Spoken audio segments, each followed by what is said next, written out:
कि अरे गंगा जी में खारा परती अरे देवेलिया रघिया हो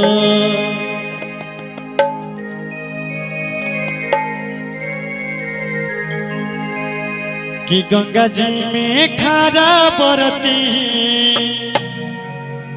अरे देवेलिया रघिया हो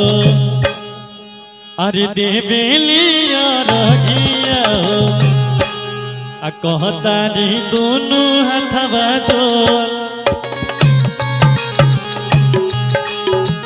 वाह वाह गंगा जी में खारा परती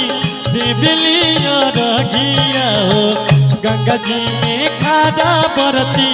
देवेलिया रघिया अरे देवेलिया रघिया हो कहता रे दोनों हाथवा जोड़ ए हो छठी मैया उगियब होई गइल भोर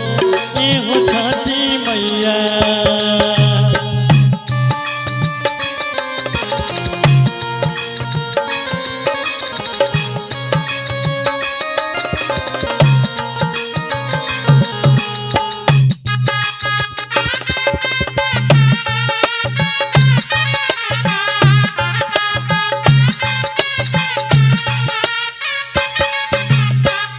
बड़ी सुंदर भाव भैया जब बंगरा ताजपुर सब बर्ती लोग छठी माई से नहीं हो रहा है विनती कर रहा बारी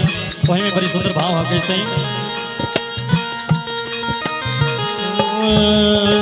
फल फल हरिया से सुप के सजैनी देवेला रखिया हम छठी घाट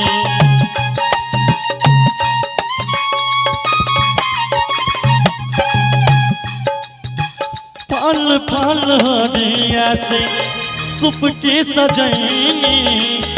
देवेला रखिया हम छठ घाट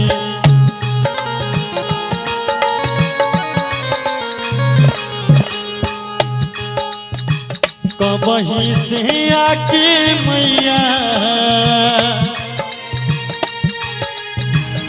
आदि जो हतानी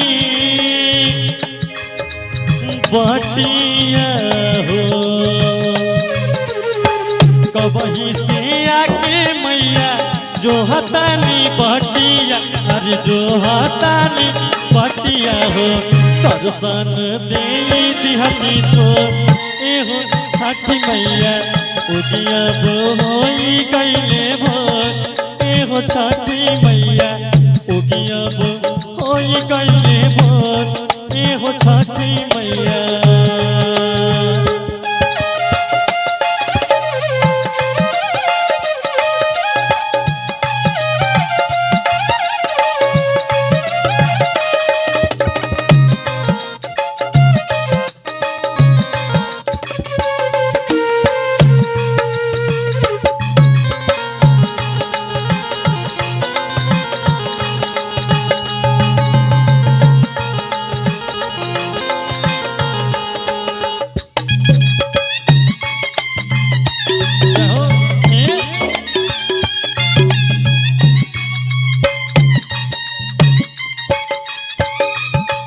सुंदर भाव हो भैया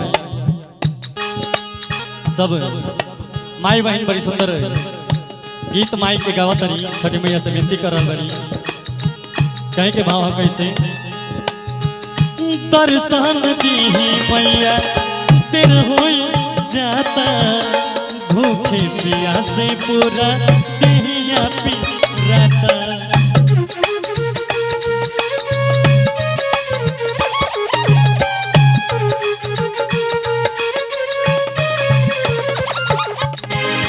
दर्शन दी मैया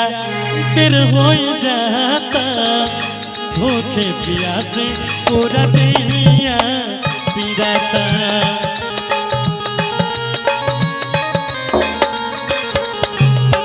के बाद संजय दीपांशु लिखे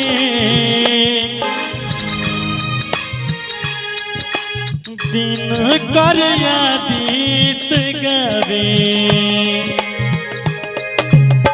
संजीव पुरुषोत्तम लिखे दिन कर आदित गावे दिन कर आदित गावे यही में उरे के बा कैसे कि सभे बरती देखे रवे एहो छठी मैया उगिया होई गईले मोर एहो छठी मैया दर्शन दे दिया दी भोर एहो छठी